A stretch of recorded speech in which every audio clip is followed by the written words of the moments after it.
함께 시작할게요. 기도드리겠습니다. 사랑의 아버지 하나님 감사합니다. 우리에게 예배할 수 있는 특권을 주심에 감사합니다. 하나님을 높여드리고 하나님을 찬양하고 하나님께 예배할 수 있는 또 상황을 주심에 감사드립니다. 예배가 우리 마음으로 올려드리는 예배 되게 해주세요. 감사드리고 예수님의 이름으로 기도드립니다. 아멘.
신령과 진정으로 경배드려요.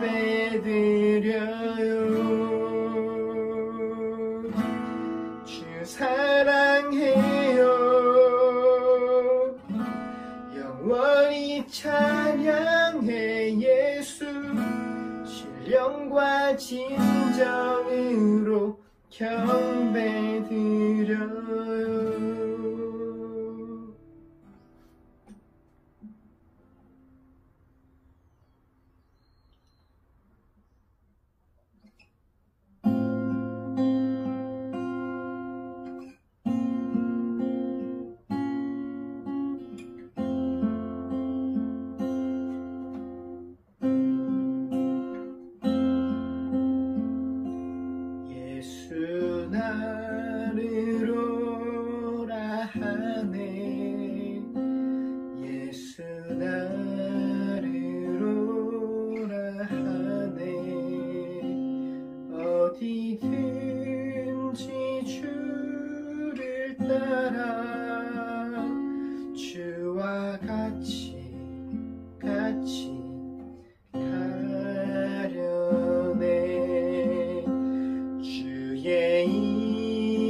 안에 피땀 흘린 동산까지 주와 함께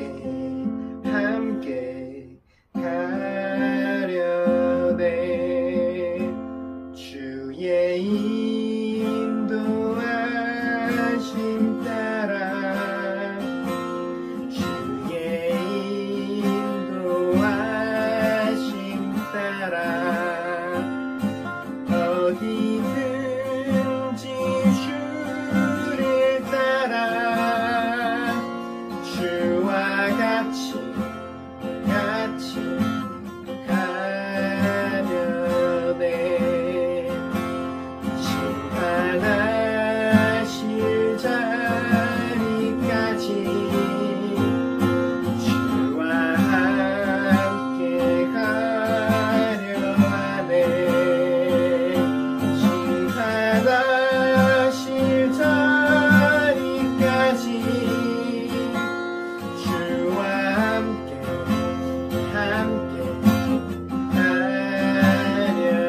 가려네. 주의 인도하심 따라 주의 인도하심 따라 어디든지 주를 따라 주와 같이 가려네. 주가 크신 은혜 내려 나를 항상 돌아보고 많은 영광 보여주며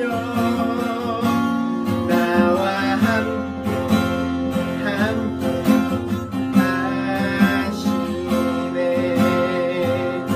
주의 인도하심 따라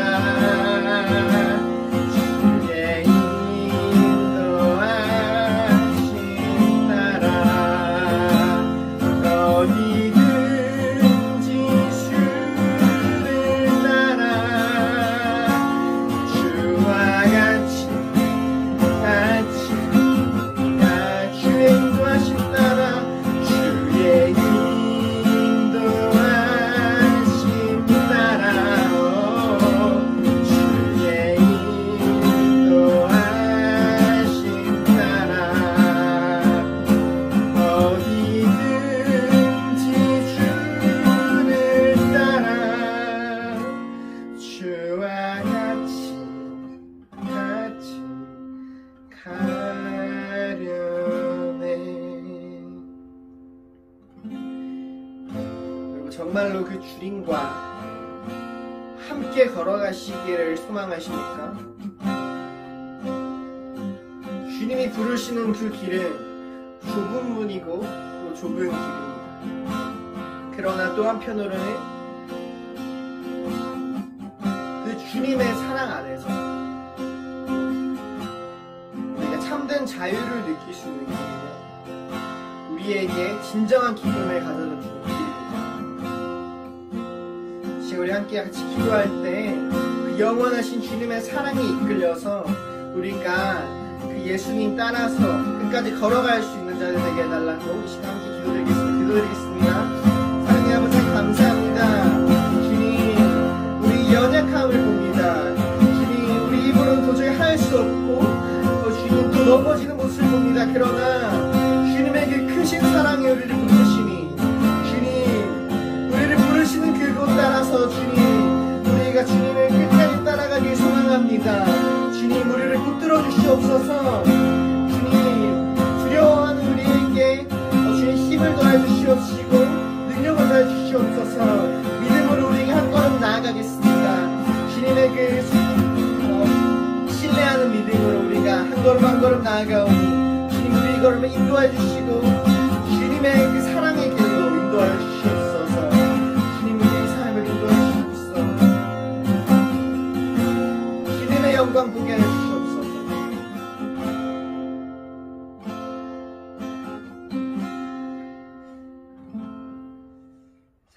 아버지 하나님 감사합니다. 우리가 주님을 따른다고는 하지만 또 돌아보니 우리 영광만을 구해왔던 모습을 봅니다. 주님, 연약하고 부족한 우리들에게 주님을 끝까지 따를 수 있는 그 힘을 주시고 그 사랑에 이끌려서 끝까지 주님 따라갈 수 있는 자들 되게 도와주세요. 감사드리옵고 예수님의 이름으로 기도드립니다. 아멘. 네, 우리 다같이 이 시간 사도신경으로 우리 신앙을 고백하시겠습니다. 나는 전능하신 아버지 하나님, 천지의 창조주를 믿습니다. 나는 그의 유일하신 아들, 우리 주 예수 그리스도를 믿습니다. 그는 성령으로 잉태되어 동정녀 마리아에게서 나시고 본디오 빌라도에게 고난을 받아 십자가에 못 박혀 죽으시고 장사된 지 사흘 만에 죽은 자 가운데서 다시 살아나셨으며 하늘에 오르시어 전능하신 아버지 하나님 우편에 앉아 계시다가 거기로부터 살아있는 자와 죽은 자를 심판하러 오십니다. 나는 성령을 믿으며 거룩한 공교회와 성도의 교제와 죄를 용서받는 것과 몸의 부활과 영생을 믿습니다. 기도드리겠습니다. 하나님 아버지, 이번 한 주도 주님의 사랑으로 지켜주시고 저희를 정금같이 단련시켜 주심에 감사를 드립니다. 주님, 이제 장마철이 다가왔습니다. 이런 날씨 가운데서도 저희가 처지지 않고 언제나 모든 순간 주님께 감사하고 항상 기뻐하고 그리고 언제나 주님께 기도하는 저희들이 될 수 있도록 인도해 주세요. 주님, 창세기 말씀을 듣고 있습니다. 믿음의 조상 아브라함을 본받아 저희도 믿음으로 의롭게 될 수 있도록 인도해 주시고 그 믿음의 자녀답게 그 삶에서 정말 믿음으로 승리할 수 있도록 인도해 주세요. 주님, 항상 저희에게 생명의 말씀을 전해주시는 백정성 목사님과 그 가정 가운데 주님의 평안과 사랑을 가득 부어주시고 그 말씀을 전하시는 가운데 성령 충만함을 주시고 그 말씀이 저희 삶 가운데 들어와 믿음이 더욱더 자랄 수 있도록 인도해 주세요. 저희의 믿음을 언제나 단련시키시고 저희의 믿음의 주 되시는 예수님의 이름으로 기도드립니다. 아멘. 안녕하세요. 백목사의 시사브리핑입니다. 오늘은 6.25 전쟁 영웅들을 소개하고자 합니다. 먼저 6.25 하면 우리가 메가더 장군을 빼놓을 수가 없죠. 앞에 이승만 대통령 이야기를 할 때 이승만 대통령과 메가더 장군의 관계에 대해서 얘기를 했습니다. 메가더 장군은 1980년에 태어나서 1964년에 돌아가셨는데요. 미국 태평양 전쟁에 미군 최고 사령관을 했죠. 그래서 이제 일본 천황을 항복받고 일본의 군국주의를 이제 무너뜨린 그런 주인공이 됐습니다. 6.25 전쟁에는 유엔군 최고 사령관으로 부임해서 한국 전쟁을 참전하였고 인천 상륙작전을 지해서 우리 거의 이제 대구 부산만 남았던 우리나라를 다시 역전시켜서 이제 저 압록강까지 올라갔죠. 하지만 이제 중공군과의 전면전을 앞두고 메가더 장군은 이제 원자탄을 사용할 것을 주장하였지만 당시 트루만 대통령은 그걸 반대해서 결국 해임되고 돌아왔죠. 미국에 돌아왔을 때 모든 미국 시민들이 메가더 장군을 환영하는 그 퍼레이드는 대단한 장관이죠.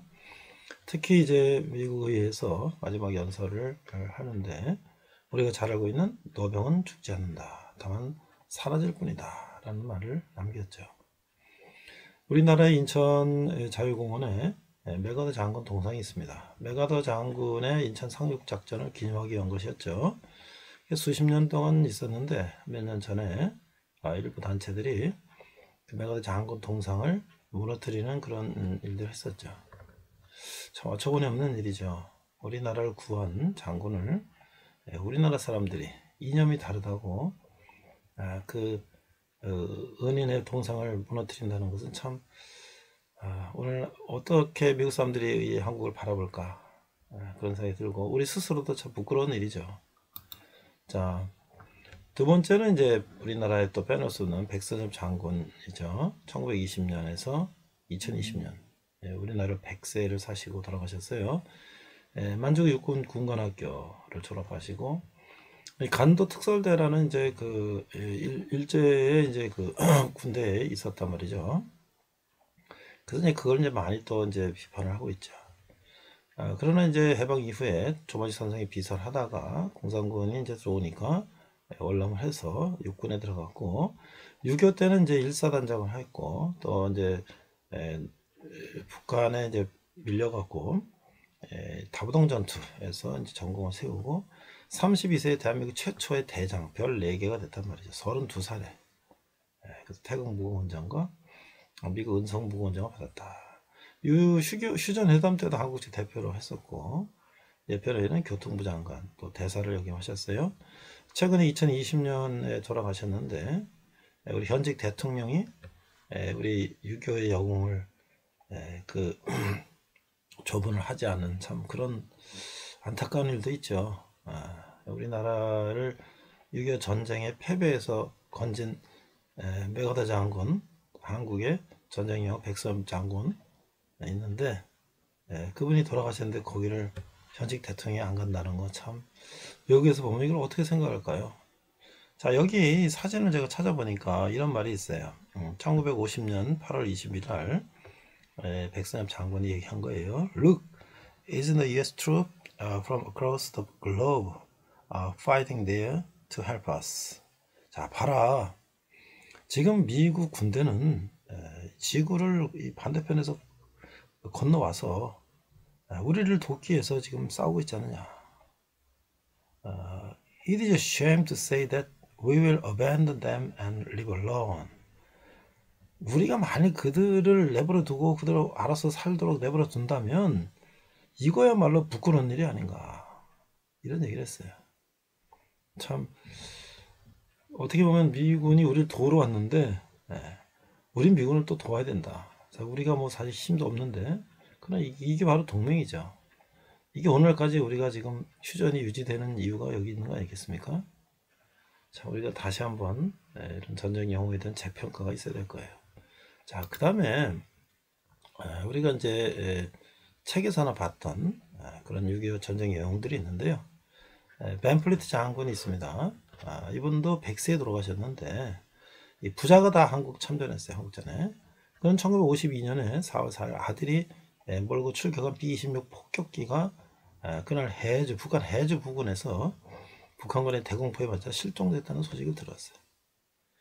그런데 이제 이 아들의 실종 소식을 들은 벤플리트 장군은 이제 원래 이제 파일럿가 이제 이렇게 비행기에 추락되면 헬기나 뭐 기타 특공대가 들어가서 그 파일럿을 구조하지 않습니까?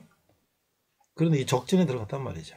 그러면 적진에 헬기를 띄워서 거기 특공대가 들어가면 반드시 또 아군의 피해도 있죠. 자기 아들이 파일럿가 돼서 적진에 추락해서 지금 생사를 기로에 있는데 그 수색 작전을 중단하라는 거예요. 왜? 아들 때문에 더 많은 또 미군이 희생되는 것을 막기 위해서. 참 이게 그 두 부자가 한국전에 참전해서 아들이 적진에서 생사에 기로 있는데 아들을 찾지 말라. 이게 참 있을 수 있는 일입니까?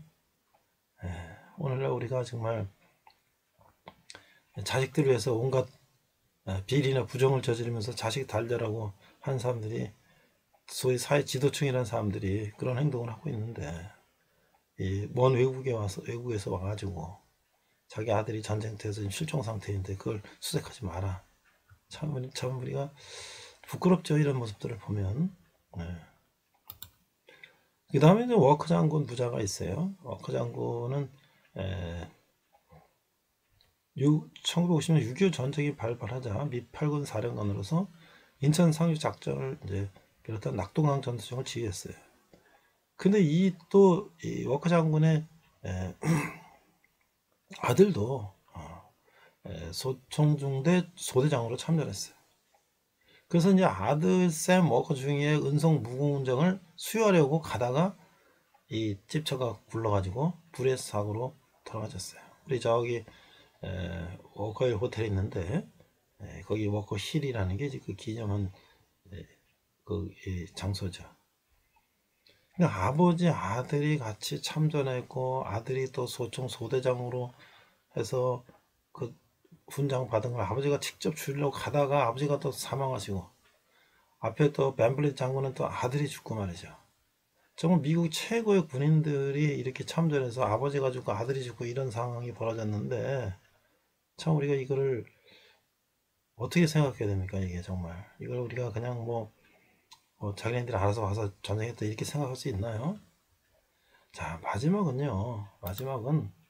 참 놀라운 우리가 정말 전혀 듣도 보도 못한 이야기예요.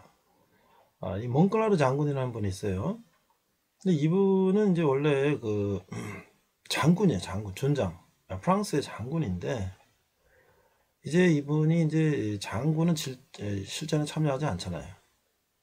근데 이제 전투부대를 이제 파병하니까 이 프랑스 대대가 참여하는데 자기가 준장이면은 자기가 이제 대대장을 맡을 수가 없으니까 자기 계급을 2단계를 강등시켜 달라고 해가지고 자기가 중령으로 별 하나가 중령 무궁화 2개를 강등하게 해달라고 그래서 그분이 프랑스 대대가 대대를 이끌고 미국 미 2사단 23연대의 예하부대인 프랑스 대대로 들어와서 우리나라 이제 전쟁에 참여했다는 거예요. 그래서 이제 무려 5배가 넘는 중공군을 격퇴하는 그런 전공을 세우죠. 참 이런 모습을 보면서 우리가 그 외에도 우리가 무수히 많은 이 전사자들, 부상자들, 특히 무명용사들, 우리 학도병들 이런 사람들이 얼마나 많은 사람들이 희생이 있어요. 또 지금도 북한에서 우리가 포로로 잡혀간 국군 포로들 그 이창호라는 분이 그 나이 거의 60, 70 돼갖고 북한을 탈출해서 넘어오지 않았습니까? 아직도 북한에 이제 거의 다 돌아가셨겠지만 남아있는 사람들을 우리가 그들을 다시 송환하는데 과연 우리 얼마나 노력하고 있나요? 그 앞으로 우리가 전쟁에 나가서 싸우다가 포로 잡히면 우리 정부가 끝까지 나를 책임진다고 하는 그런 의식이 없다면 과연 우리 병사들이 장병들이 전쟁에 가서 목숨 걸고 싸울 수 있을까요? 지금은 총칼을 싸우는 전쟁이 아니라 이념 전쟁의 시대가 되고 있어요.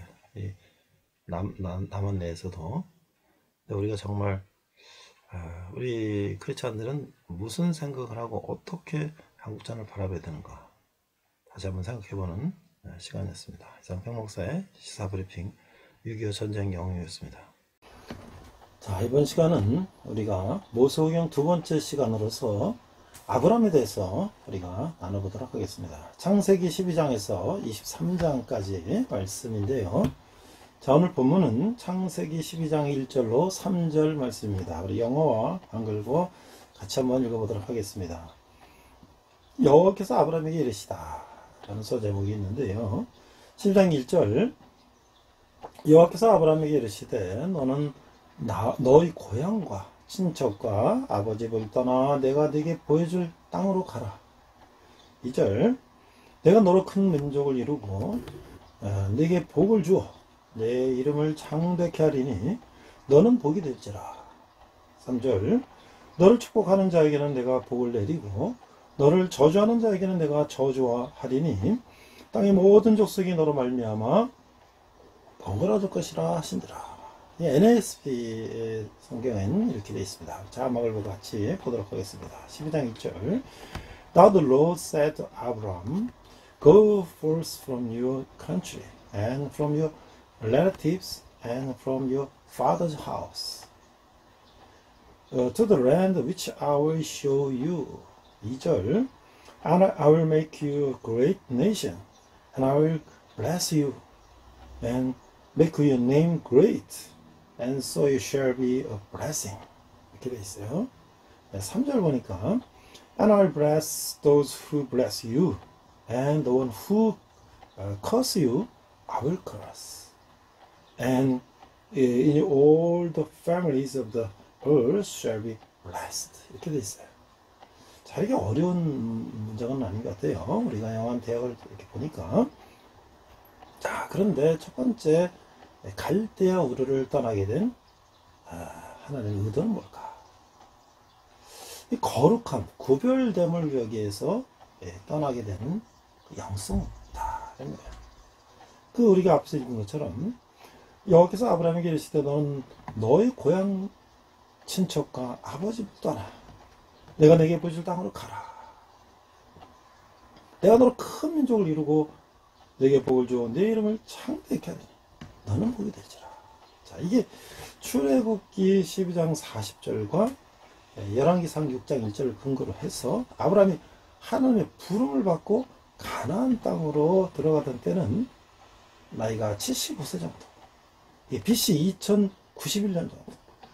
이때는 중간 청동기 시대, BC 2200에서 2000년 정도, 이때 고고학적 발굴에 의하면 아브라함이 살았던 갈대아 우르는 메소포타미아 광야의 남쪽에 위치한 상업의 중심지로서 번성을 누리던 곳이었다. 제가 2003년에 온누리교회에서 김선원 선목사님 따라서 이라크 전쟁 중에 쿠웨이트를 넘어서 이제 이라크에 들어가서 이라크 전후복구 사업 지원하는 거하고 교회 개척 이런 것들을 15명 팀 멤버로 따라갔었어요. 근데 우리가 쿠웨이트 남쪽에서 북쪽 이라크로 들어가는 국경 넘어가서 그 당시 미군들이 점령해 있던 우리나라 광주 광역시 정도 해당하는 갈대아 우르 지역의 공항을 접수하고 그 안에 한국군 의무부대, 공병부대가 있었는데요. 그 부대 주변에 그 갈대아 우르 지역이에요. 지난해 맞으면 거기 바벨탑도 있었고요. 그 갈대아 우르 그 고향이 아주 그런데 그 당시에 벌써 몇천 년 전에 이 벽돌을 만들어서 물론 이제 아브라함이 4,000년 전이니까 그 바벨탑 질 때는 그보다 더 오래 전이겠지. 높은 10여 층 되는 그런 탑을 쌓을 정도면 그 지역이 얼마나 발달한 지역인가를 알 수가 있죠. 그래서 그 아주 풍요한 곳이었다.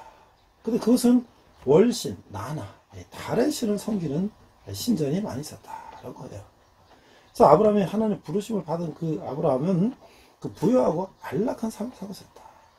아브라함의 아버지 테라는 우상을 만드는 장사를 했는데 그 지금도 뭐 부적이라든지 이런 건 뭐 장사도 많이 벌지 않습니까? 그런 것들을 하고 안락했는데 왜 하나님은 갈대아우르에서 해서 잘 살고 있냐? 아브라함. 그때는 아브라함이 아니고 아브라함이었지. 왜 떠나라고 하셨고 어딘지 알 수 없는 곳으로 가라셨을까? 내가 지시할 땅이라고 하는 것은 막연한 행선지로 가라고 했을까? 근데 이 잡신을 섬기는 그리고 물질적으로 안락하고 타락한 이 삶으로서는 하나님 나라를 세울 수가 없기 때문이다. 그래서 먼저 하나님께서 아브라함을 이런 타락한 환경으로부터 구별할 필요가 있었기 때문에 아브라함을 그것을 떠나고 했고 아브라함은 그것에 순종한 것이다 라고 하는 것이죠.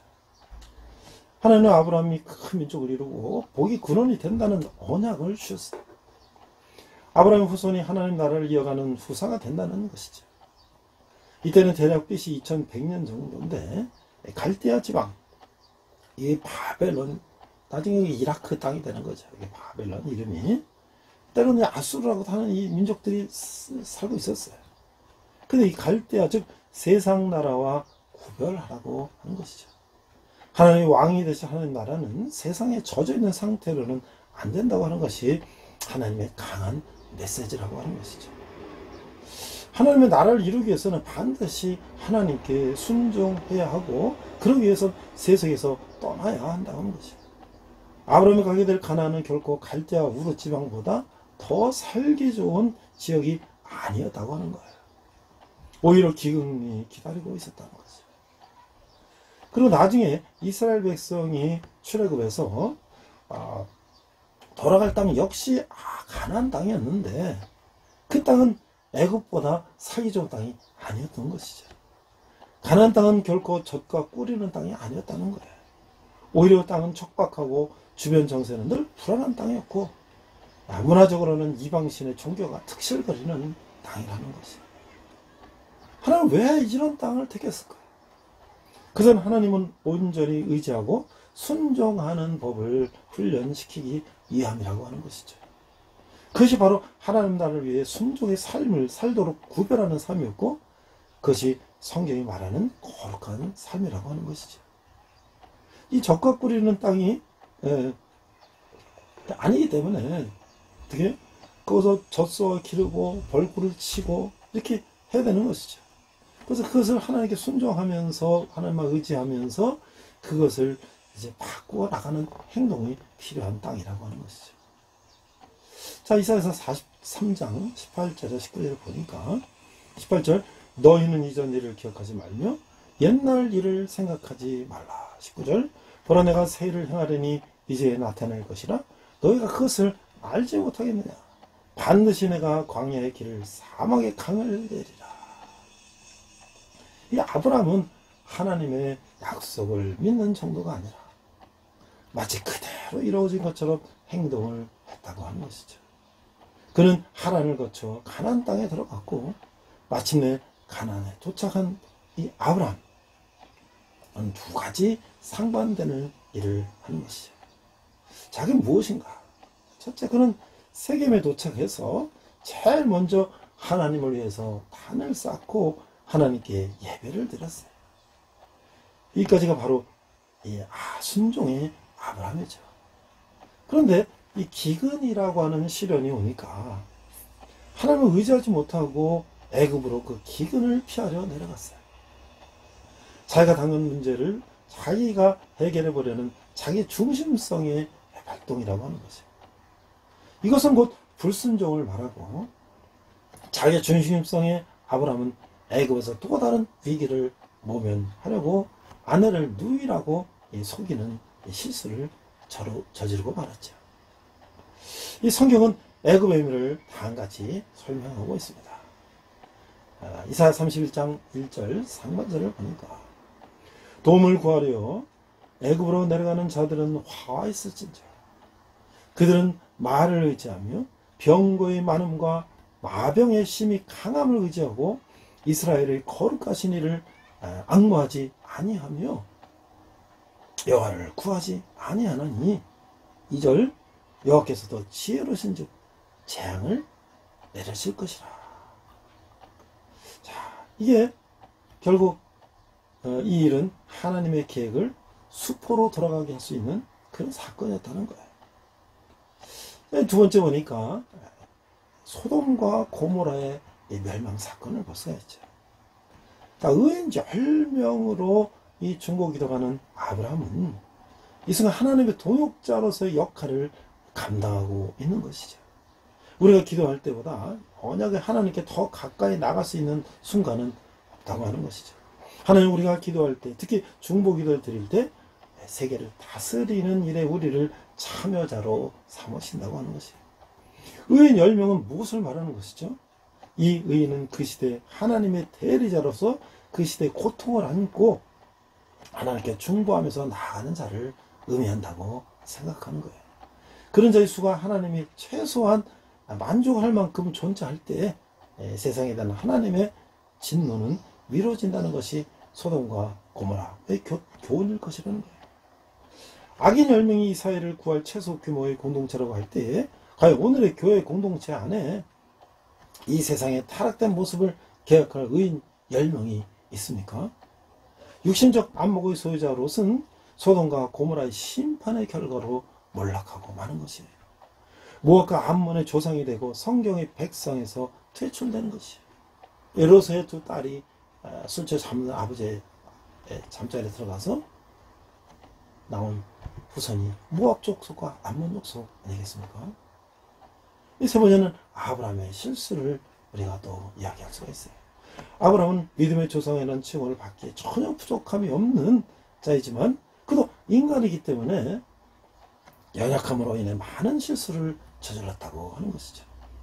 첫째는 약속을 믿고 간 가나안 땅은 풍요의 땅이 아니었고 오히려 기근이 그를 기다리고 있었다고 합니다. 그는 기근의 문제를 스스로 해결하려고 자기 중심성의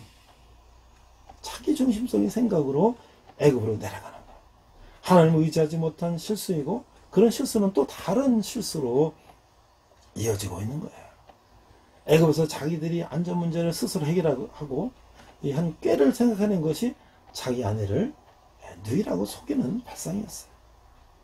또한 그는 하나님이 자식을 주신다고 하는 그 약속 이행이 너무 늦어지자 그 이내 한계에 이르게 되는지 그는 하나님의 약속을 무시하고 스스로 이 아내의 종 하갈을 통해서 그 후손의 문제를 해결하려고 이렇게 해서 결국 이스마엘을 얻게 되죠.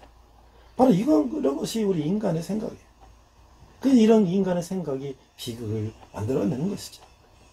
이런 문제는 하나님의 뜻으로 돌아가야 해결된다고 하는 것이죠. 아브라함은 이스마엘을 향해서 함께 데리고 있고 싶어하는 그 인성을 보이지만 하나님은 그 인간의 생각의 결과인 하갈과 그 아들을 내쫓으시는 거예요. 21장은 바로 아브라함의 실수로 인한 약속의 씨와 인간의 씨와의 갈등을 이제 보여주고 있어요. 그 갈등의 역사는 지금도 이어지는 거죠. 지금도 여종 하갈을 통해서 난 그 이스마엘의 후손들, 그 지금 이슬람권의 세력들과 아브라함이 약속한 아들 이삭을 통해서 그 후손이 된 그 유대인들이 지금도 서로 반목하고 싸우고 죽고 죽이는 그런 갈등이 연속이지 않습니까? 만약에 그때 아브라함이 그 인내하고 끝까지 하나님의 약속을 기다렸다면 지금 같은 이런 전 세계적인 불행은 없었을 수도 있었다고 하는 생각을 하는 것이죠. 자, 이제 이삭의 이야기를 해보겠습니다. 하나님은 아브라함이 100세가 되던 해에 약속을 주신 지 75년이 지나서야 이삭을 태어나게 하신 거예요. 그렇게 어렵게 허락하셨고 그가 유일한 아브라함의 적자로 하시면서 오늘 하나님은 아브라함에게 그 이삭을 제물로 바치라고 명령하시는 거예요. 그 인간 아브라함은 그 100세에 오던 그 귀한 아들을 하나님께 제물로 바치라는 그 말씀을 듣고 억장이 무너지는 그럴 때가 있었지만 또한 인간 제물에 이 제사 드리는 거는 이교도들이 하는 거예요. 그런데 이 하나님의 뜻에 맞지 않는 거지만 이게 하나님의 명령하심에 따라서 순종하게 되는 것이에요. 이게 순종, 이것이 바로 하나님의 나라를 이루는 방법이기 때문이라고 하는 것이죠. 하나님은 우리를 테스트하시죠. 하지만 우리는 그것을 우리 믿음을 확인하고 더 큰 복을 주시기 위해서 우리를 하나님이 하시는 시험은 테스트라고 하는 거예요. 그러나 사탄은 어떻게 우리를 시험하는 것은 뭐냐면 영어로 temptation, 우리 유혹하는 거예요. 더 크게 된다, 더 잘 된다, 더 복 준다. 그래서 그것은 언제나 하나님을 배반하고 죄를 범하게 하며 우리를 파멸로 이끄는 것이라고 하는 거예요. 아브라함의 믿음을 확인하신 하나님은 그 제사를 즉시 중단시키시고 미리 준비하신 양의 제물로 바치도록 하죠. 우리 여호와께서 준비하셨다 여호와 이레라고 합니다. 이런 하나님을 22장에서는 여호와 이레, 즉 미래를 늘 준비하고 계신다고 하는 것이죠. 그 하나님의 준비하심의 복을 누릴 수 있느냐 하는 것은 바로 우리의 믿음에 달려있다고 하는 것이죠. 왜냐하면 축복은 조건부로 오기 때문이라고 하는 거예요. 자, 이게 이제 이 톨스토이의 러시아의 대문호 소설가 톨스토이의 이 단편 이야기가 있는데요. 사람에게서 얼마나 많은 땅이 필요할까라는 그런 단편이 있어요. 그 러시아의 그 빠욤이라고 하는 한 청년이 있었는데 어느 마을에 이제 소작인으로 일하고 있었어요. 가난한 청년이었습니다. 그 마을의 유지로 보이는 한 할아버지가 한 가지 제안을 합니다. 내일 아침 일찍 해가 뜨면서 해 질 때까지 밟는 땅을 다 자네에게 주겠다. 단 날이 완전히 저물기 전에 일로 와야 된다 라고 하는 거지.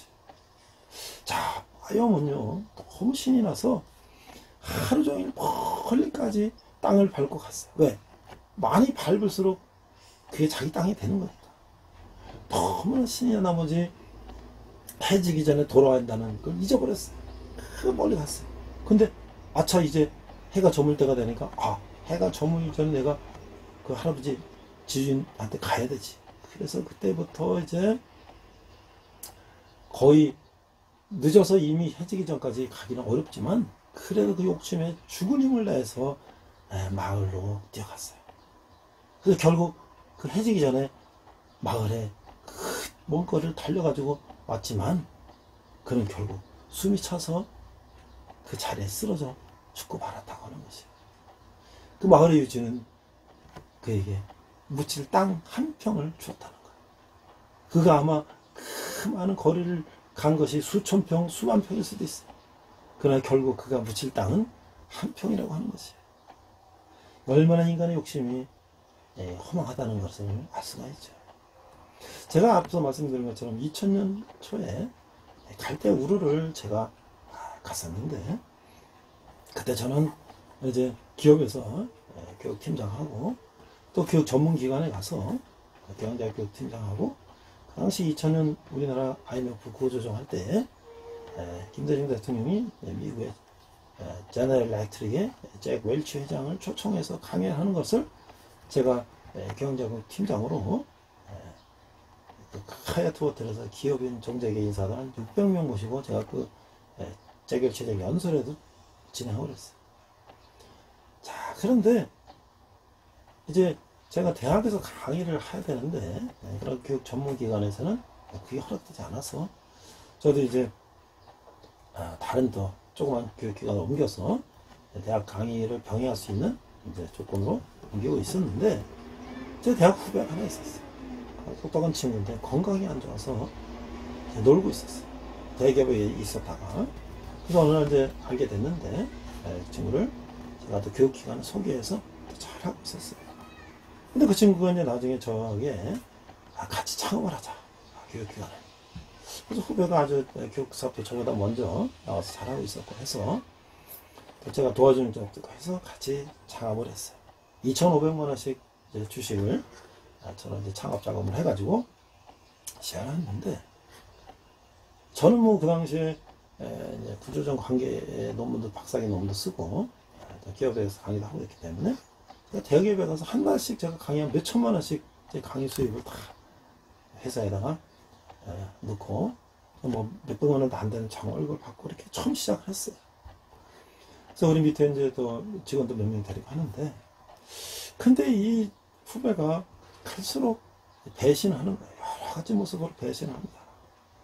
결국은 자기가 주도권을 잡기 위해서 형하고 같이 창업해서 시작했지만 결국 목적은 형을 내쫓는 거죠. 자기가 이거 다 차지하는 거예요. 자, 그러한 계속 그런 압력을 행사하는데 제가 그때 갈대우를 한 거예요. 아브라함이 어떻게 했나? 그래, 아브라함은 모든 걸 놓고 다 떠났지. 저는 아브라함의 심정을 가지고 이라크 이제 아울렛을 다녀온 후에 그 후배가 하도 그렇게 하니까 그냥 다 놓고 저는 떠났습니다. 제가 옛날에 근무하던 다시 대기업으로 돌아갔고 저는 또 다시 일을 했어요.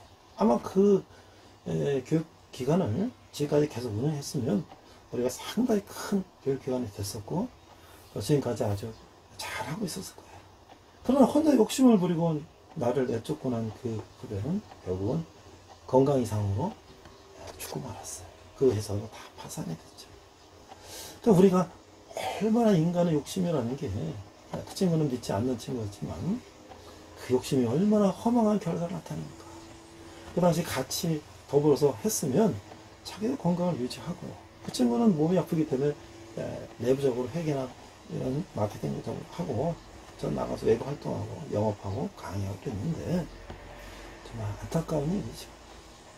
자, 이제 15장에서 하나님은 아브라함과 언약 조약식을 하나님 나라를 이루시는 하나님의 열망이 언약으로 나타나는 거예요. 에덴에서의 선약과 언약, 노아의 무지개 언약, 아브라함의 언약, 모세를 통해 하나님과 맺은 이 신성 언약, 그리고 다윗과의 언약, 또 구약의 모든 언약은 바로 이 하나님 나라를 회복하시려는 하나님의 열망으로부터 시작된다고 하는 것이죠. 특히 아브라함의 언약은 하나님의 나라를 한 개인으로부터 다시 시작하는 것이고, 출애굽 시내산에서 다시 언약을 주심으로써 하나님 나라의 건설이 한 민족으로 천천히 변화되어 가는 것을 볼 수가 있다는 것이죠. 그래서 아브라함이 이렇게 중요한 것이에요. 그래서 언약과 징표로서 이제 할례라고 하는 것을 보여주셨죠. 이 성경의 언약은 언제나 하나님이 주도적이라는 거예요. 성경의 언약은 상호 계약이라는 관점에서 이해하면 안 된다고 하는 것이에요. 주도권은 언제나 하나님이 가지고 계시기 때문이라는 거예요. 그것이 바로 하나님의 주권이고 하나님의 방법으로 행하시는 하나님의 뜻을 의미하고 있는 거예요. 그래서 우리는 언제나 이것을 지켜 행할 의무가 있다고 하는 것이에요. 10장 1절에 보면 너는 내 앞에서 행하여 완전하라, 완전하라 라는 명령이 나와요. 우리가 완전해지는 것도 우리가 능력이 있어서가 아니라 하나님의 전능하신 하나님이기 때문에 우리는 그를 믿기만 하면 된다고 하는 것이에요. 이 영어 성경에서는 내 앞에서 걸어서 흠이 없게 하라. I am God Almighty. Walk before me and the blameless. 그러니까 내가 전능하신 하나님이기 때문에 내 앞에서 걸으면 해를 당하지 않을 것이다. 수치를 당하지 않을 것이다. 그래서 하나님 바로 전능하신 하나님 앞에서 걷는다는 표현은 그를 의지하고 순종한다는 거예요. 그렇게 하면 하나님께서는 약속을 이행해 주신다고 하신 것이죠. 내가 하겠다. I will 이라는 표현이 17장에서 몇 번이나 나오는지 우리가 이해해 봐야 될 것이에요. 아브라함이 하나님을 믿기만 하면 모든 것을 하나님이 다 해주실 것이라고 하나님은 분명히 말씀하고 계시는 거예요. 우리 하나님은 멀리서 가만히 계시면서 원격 조정하시는 그런 이 데이즘 이런 그런 하나님이 아니고 우리 삶 속에서 직접 행하시는 하나님이시라고 하는 거예요. 그것은 하나님의 주권적 통치 방법이라고 하는 것이죠. 바로 그것은 하나님의 나라가 이루어질 수 있는 거예요. 우리가 그 통치에 순종한다면 레위기 26장 12절에 보면 예레미야 33장 2절에서 4절에 보면 스바냐 3장 10절에 보면 우리 가운데 행하시는 하나님의 모습을 보여주고 있는 것이죠. 레위기 26장 12절 말씀 보니까 나는 너희 중에 행하며 너희의 하나님이 되고 너희는 내 백성이 될 것이라. 이 말씀은 항상 구약의 말씀 중에 하나님은 항상 말씀하고 계세요. 나는 너희 하나님이 되고 너희는 나의 백성이 되라. 예레미야 33장 2절에서 4절 보면 2절 이를 행하시는 여호와 그것을 만들며 성취하시는 여호와 그 이름을 여호와라 하는 이가 이와 같이 이르시도다. 3절 너는 내게 부르짖으라. 내가 내게 응답하겠고 내가 알지 못하는 크고 은밀한 일을 내게 보이리라. 4절 이스라엘의 하나님 여호와께서 말씀하시니라. 우리가 이 성읍의 가옥과 유다 왕궁을 헐어서 갈대아인의 창호와 칼을 대항하여 이렇게 말씀하고 있습니다. 스바냐 3장 17절에 보니까 너희 하나님 여호와가 너희 가운데 계시니 그는 구원을 베푸실 전능자시라. 그가 너로 말미암아 기쁨을 이기지 못하시며 너를 잠잠히 사랑하시며 너로 말미암아 즐거이 부르며 기뻐하시리라. 너의 하나님 여호와가 우리 이런 찬양하지 않습니까? 이 하나님의 뜻, 그 아브라함은 그 언약을 지킨다는 징표로 할례를 받게 되는 것이죠. 그래서 아브라함과 약속해서 이제 하나님 나라는 뭐냐? 자손을 약속하셨다. 이제 하나님 백성을 약속하셨고 땅을 약속하셨다. 이것은 하나님의 통치의 영역을 말씀하신 거고, 내 후손의 하나님이 되리라 하는 것은 하나님 직접 너희들과 함께 통치하시겠다라고 하시는 것이죠.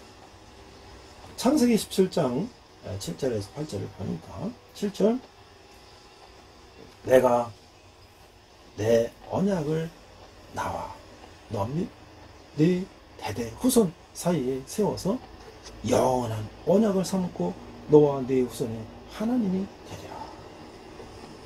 8절, 내가 너와 네 후손에게 내가 거래하는 이 땅 곧 가나안 온 땅을 주어 영원한 기업이 되게 하고 나는 그들의 하나님이 되리라. 하나님이 우리의 하나님이 되시고 싶은 그 갈망이 바로 성경의 핵심이라고 합니다. 성경은 구약과 신약으로 되어 있죠. 언약, 약속, 계약 등은 이 쌍방의 동의에서 이루어지는 거예요. 그러나 하나님이 주신 언약은 하나님의 일방적인 것이라고 합니다. 지켜야 할 의무가 인간에게 있어요. 이 언약, 약속, 명령 뒤에는 반드시 축복이 따른다는 것을 우리가 명심해야 할 것입니다. 제가 이제 자료를 보니까 한옥 목사님의 그 리더십 성경에 보니까 이런 자료가 있어요. 문제를 바라보는 시간. 자, 문제는 항상 있단 말이죠. 하지만 문제가 장애물 만드는 것은 아니다. 독수리가 날 때 안정감과 평형성을 유지하는 데는 이 장애물은 공기가 없다면 날 수가 없다라고 하는 거예요. 이 전 번연의 철로 역정을 쓴 전 번연은 감옥에서 철로 역정을 썼다는 거죠. 자기 침대를 옮기기도 힘들 정도로 이 아팠던 나이팅게일은 이 영국의 병원을 새롭게 했어요. 이 중풍의 위험 속에서 살아있던 파스텔르는 끊임없이 질병의 퇴치를 위해서 연구하며 의학계의 위대한 진보를 가져왔다고 하는 것이에요. 이 장애물을 성공의 디딤돌로 삼으려면 무엇보다도 문제를 바라보는 시각의 변화가 필요하다고 하는 것이에요. 훌륭한 리더는 문제를 변화시키기 전에 문제를 보는 태도의 변화가 중요하다고 하는 것이죠. 사라는 자신의 나이가 먹도록 아이를 낳지 못하자 문제에 매몰되고 말았어요. 그 아이 낳지를 못하는 문제를 극복할 수 없다고 스스로 판단해서 남편을 여종인 하가가 동침하게 했어요. 하나님의 약속을 믿고 있었지만 아이를 낳지 못한 현실의 문제 앞에 무너지고 만 것이죠. 결국 이스마엘을 낳게 되고 후에는 하나님의 약속의 아들인 이삭을 얻자 자신의 판단 오류로 태어난 이스마엘을 자기 손으로 내쫓는 결과를 초래하고 말았다고 하는 것이죠. 성공적인 지도자가 되려면 문제가 있을 때 그 문제를 해결하기 위한 올바른 자세를 가지고 올바른 행동 계획을 세울 필요가 있다고 하는 것이죠. 우리는 이제 기다리는 훈련이 필요하다. 하늘의 별처럼 많은 자손을 주시겠다는 약속을 받았지만 아브라함에게는 여전히 자손이 없었다. 이것은 그에 대한 기다림의 시험이었으나 그는 성급하게 지름길을 택했다. 그래서 그 여정을 통한 그 방법은 그 당시에는 뭐 흔히 있었던 일이죠. 그렇기 때문에 그는 하나님의 약속보다는 세상의 그 방법을 선택했던 거예요. 그러기 조급하게 자기의 뜻을 이루고자 하나님을 신뢰하지 못했다는 것이죠. 그 이스마엘이 태어난 후에 그 25년의 세월이 지나서야 이삭을 얻을 수가 있었어요. 그 하나님의 약속은 더딜지라도 반드시 이루어진다는 것이 하나님의 때와 사람의 때가 다르다. 카이로스와 크로노스가 다르다. 우리가 생각하는 때와 하나님의 때는 다르다. 또한 하나님 우리가 그분만을 믿고 기다리는 자녀로서의 온전한 삶을 살도록 훈련시키는 분임을 우리가 알게 된다고 하는 거예요. 영적 성숙은 평생에 걸치는 훈련의 길이며 그 길에는 절대 지름길이 없다. 앞서서 제가 이제 그 후배와 창업했을 때 그렇게 배신한 후배를 떠나서 저는 이제 다시 옛날에 근무하던 대기업으로 다시 돌아갔어요. 그리고 제가 투자했던 2,500만 원을 제가 돌려받고자 주식을 반환을 했는데 그것도 이 후배가 그 밑에 자기가 데려오던 친구들에게 저하고 5%씩 주식을 나눠주자 그래서 이제 50% 이제 후배나 나는 반씩은 100%잖아요. 도대체 5%씩 내면 10%씩인가 또 5%씩을 띄워서 그들을 주면 어떻게 됩니까? 그 후배하고 자기가 데려온 직원들 5직원은 50%가 넘어가는 것이고 나는 50% 밑으로 내려가는 거잖아요. 그래서 결국 제가 돌려받은 것도 제가 처음에 투자했던 50%가 아니라 그 자기가 데려온 직원들한테 띄워주는 건 떼고 제가 돌려받았죠. 그래서 저는 그것을 돌려받고 그냥 주식 액면가 5,000원 그냥 그대로 받았어요. 받아가지고 몇 년 동안 고생했지만 그대로 받고 제가 충남 홍성에 지금 엘리마우스를 갖고 있는 곳에 땅을 샀어요. 그래서 지금 이제 그것을 제가 새로운 이제 힐링 엘리마우스로 힐링 센터라고 세웁니다. 그리고 저는 그 다음에 이제 대학 강의를 하고 또 대학 교수가 되고 또 목사가 되면서 제가 복음 전파를 위해서 이제 일하고 있어요. 저는 중간에 그런 일을 당했지만 그들과 싸우고 그들과 세상적인 방법으로 경쟁해서 제 목표를 이루는 것이 아니라 제가 다 주고 물러나오는 그런 길을 선택했어요. 자, 오늘 우리는 이제 6월 25일 6.25 주간을 맞았습니다. 우리가 6.25 주간을 맞으면서 아브라함을 생각하면서 저는 우리 이 나라가 건국하고 독립하는데 많은 아브라함 같은 사람들이 있었다고 하는 것을 저는 말씀드리고 싶습니다. 그 중에 중요한 사람 한 사람은 초대 대통령 이승만 대통령을 꼽을 수가 있죠. 그는 사실 왕손이라고 하고 그가 과거 급제에서 입신양명을 하기도 했지만 갑오개혁이라는 걸 통해서 과거제가 폐지되고 그는 영어배우기에서 해제학당을 들어가고 또 거기서 그가 이 왕정으로는 서구 열강에 비교해서 발전할 가능성이 없다. 공화정으로 바꿔야 된다고 하는 그야말로 그때 이건 정말 반체제 이런 활동을 한 것이죠. 그래서 그는 감옥에 들어갔고 감옥에서 이제 그는 죽음을 놔두고 있었는데 그가 거기서 콜레라 환자를 이렇게 돌보면서 그가 하나님을 만났고 그가 선교사님들이 보내준 책을 읽고 그가 다시 고종의 특사로 미국까지 가서 미국 대통령을 만나게 되면 거기서 이제 실패했지만 그 다시 미국의 조지 워싱턴 대학, 하버드 대학, 프린스턴 대학에서 정말 최단 시간에 그런 공부를 하고 그 총장이 미국의 대통령이 된 윌슨 대통령 자기 총장이었고 그의 많은 동료들이 미국 국무장관을 했었고 거기 자기보다 나이는 어리지만 메가더라는 그 미국의 정말 대단한 장군을 교제할 수가 있었고 그래서 그가 임시정부와 해방을 통해서 이 땅에 왔을 때 북한의 김일성과 공산주의자들은 이 땅을 소련의 지원을 받아서 또 중공의 지원을 받아 쳐들어왔을 때 정말 이 나라는 풍전등화에 있었을 때 그가 미국 조야에다가 우리 대한민국을 지켜달라.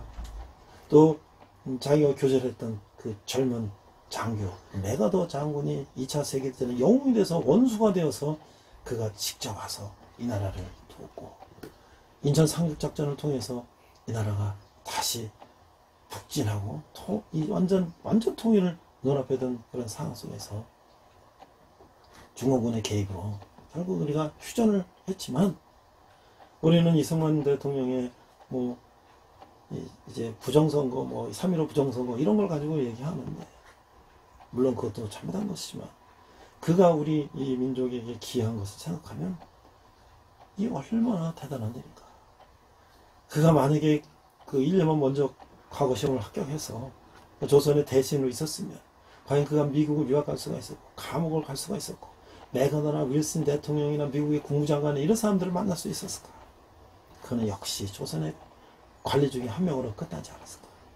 하나님은 그 아브라함처럼 그 이승만이라고 하는 사람을 세워서 이 나라를 자유민주주의 시장경제, 한미동맹 이런 자유번영국가의 초석을 닦은 것이지.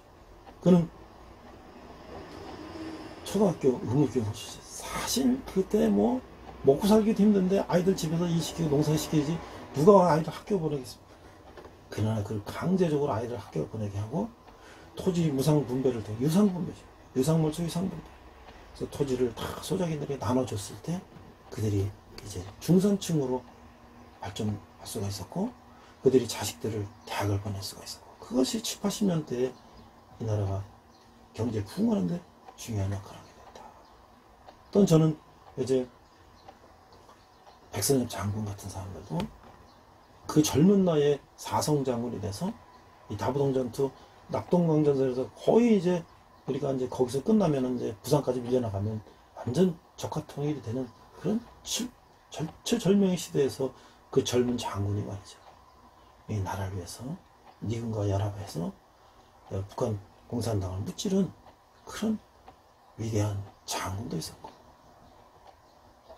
그 다음에 이제 또 우리가 정말 이 6.25 전쟁 중에는 우리가 알지 못하는 앞서서 제가 영상을 통해서 6.25 전쟁 영웅들을 통해서 보여줬지만 벤플리트 장군이라든지 워커 장군들 이런 사람들은 부자가 6.25 참전 어떻게 우리가 외국에 가서 알지도 못하는 저 변방의 조그만 나라를 도우러 가는데 그 장군의 아들과 함께 전쟁을 참전할 수 있습니다.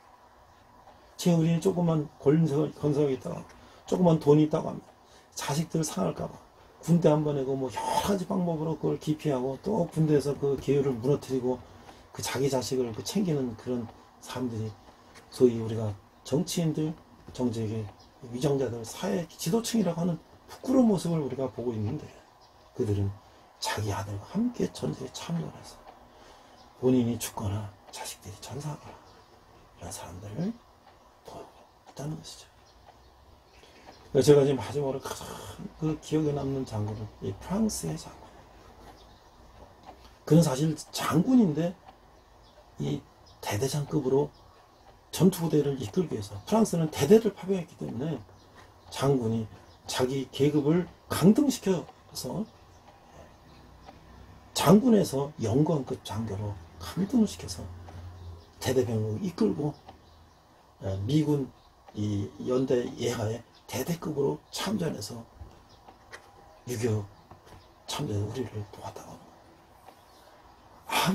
아무리 전쟁에 참여해서 실제 전투부대를 지휘한다 하더라도 자기 계급을 장군에서 강등을 해갖고 온다는 게 이게 상상이 날 수 있는데 정말 우리가 이 전 세계 아브라함 같은 사람들 그들은 이 땅이 어디 변방에 있는 정말 이 알지 못하는 그런 땅에 오직 자유민주주의를 지키기 위해서 그가 자기의 편한 지위, 자기의 편한 직책, 자기의 모든 것을 다 내려놓고 이 땅에 왔다고 하는 것이죠.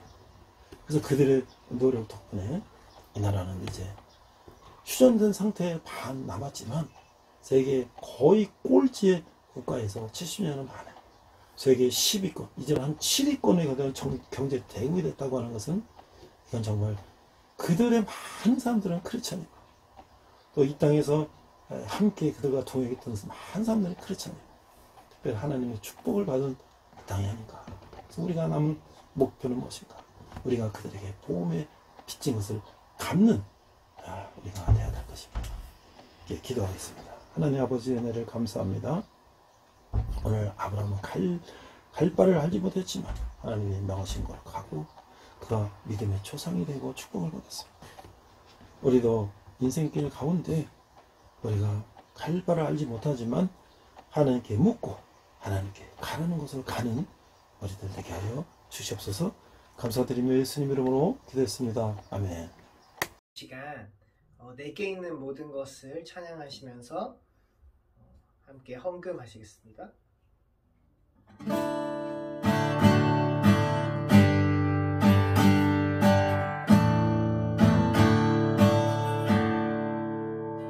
내게 있는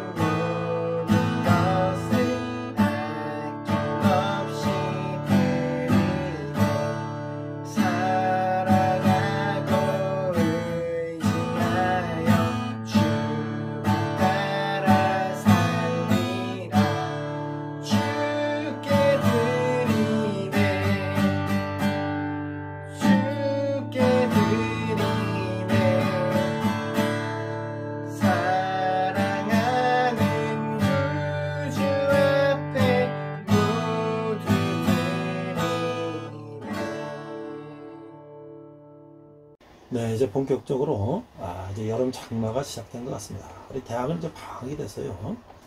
이제 우리 학생들은 다 이제 집으로 돌아가고, 그렇지만 이제 그 각 교회나 여러 이제 그 선교단체를 통해서 학생들에게 이제 모임들이 이루어질 텐데, 학생들은 또 2학기 올 전까지 그런 또 훈련을 받고 돌아올 것입니다.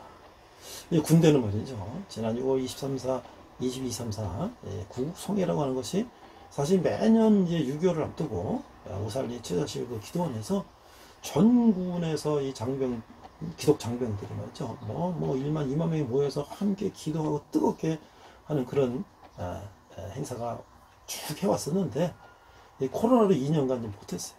그래서 이제 올해는 또 온라인으로 국군중앙교회에서 하고, 또 각 그 전군에 있는 그 부대 교회에서 그것도 온라인으로 함께 참여를 했는데, 제가 설교하는 우리 교회도 군대 교회도 장병들이 모여서 작은 수지만 함께 기도를 했습니다. 저도 온라인을 함께 하면서 정말 이 나라가 살아날 것은 막강한 군이 있어야 되는데, 그 중에서도 기독 장병들이 있어야 되겠다. 그리고 거기 특별히 지금 군대 온 이 젊은 사병들, 이들이 정말 초중고등학교 때 공부하느라고 교회를 다 떠나 있었고, 또 대학교 와서도 다 세상 풍속에 다 떠나 있었는데, 군대 와서 이제 조금이라도 위로받기 위해서 교회를 나왔어요. 그 애들을 잘 케어해서 그들이 믿음을 가지고 세상에 다시 나가도록 훈련시키는 게 제 임무라고 생각합니다. 그러나 이 군대는 말이죠, 복음의 황금 어장이다 라고 말은 많이 해요. 그러나 아무도 관심을 갖지 않습니다. 후원하는 사람도 별로 없고, 여기 방문한 사람도 별로 없고, 물론 저 큰 교회들 이런데 군대 큰 상급부대로 많이 가겠죠. 그러나 전후방에 있는 작은 교회들, 아무 빛도 이름도 없이 섬기는 우리 많은 민간의 목사님들은 군선교사로서 파송마다 수고하고 있는데 사실 아무도 그들을 돌아보지 않습니다. 여러분들, 특별히 이 자녀들을 군에 보낸 가족들은 내 자식을 사랑하는 마음으로 좀 더 기도하고 그들을 위해서 무엇을 도울까? 그것이 바로 내 자식이 믿음을 가지고 이제 사회로 돌아오는 그런 훈련 기간이 된다는 것을 잊지 마시고 함께 후원도 하시고 기도하시기 바랍니다. 우리 함께 기도하고 축도를 마치겠습니다. 하나님 아버지의 은혜를 감사합니다. 저희가 적은 예물을 주님께 드렸습니다.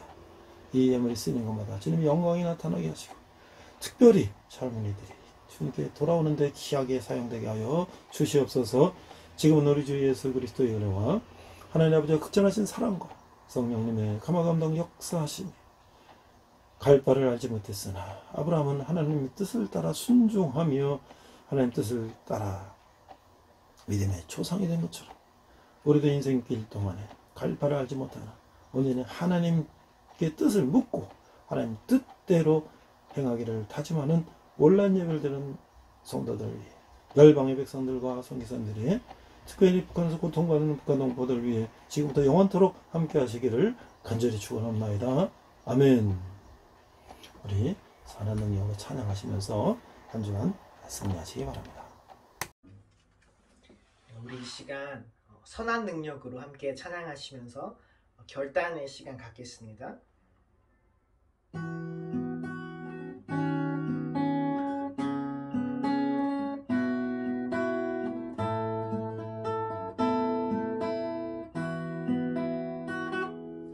그 선한 힘에 고요히 감싸여 그 놀라운 평화를 누리며 나 그대들과 함께 걸어가네. 나 그대들과 하늘을 여네. 지나가 너물 어둠의 날들이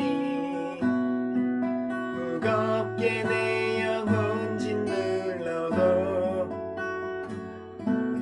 오 주여 우릴 외면치 마시고 약속의 구원을 이루소서. 그 선한 힘이 우릴 감싸시네.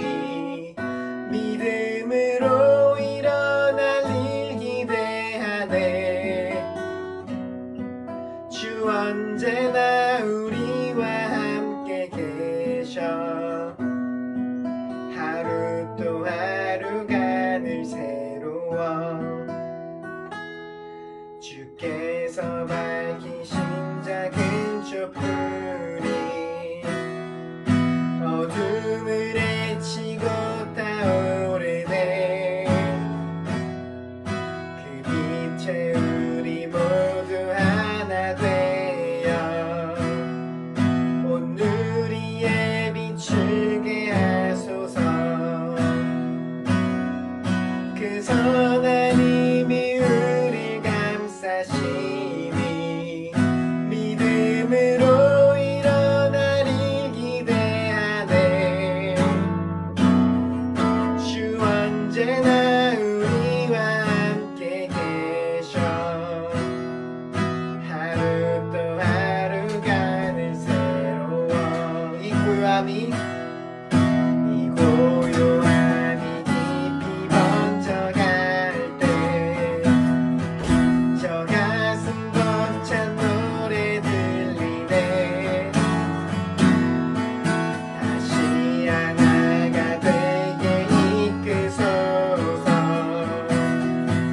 당신의 빛이 빛나는 이밤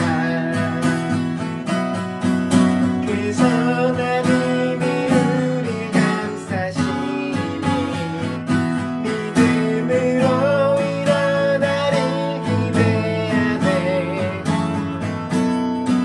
주 언제나 우리와 함께 계셔 하루 또 하루가 늘 새로워 그 선하님이 우릴 감싸시니 믿음으로 일어나리 기대하네 주 언제나 우리와 함께 계셔 하루 또 하루가 늘 새로워 주님과 동행하시는 복된 한 주 되시길 축복합니다.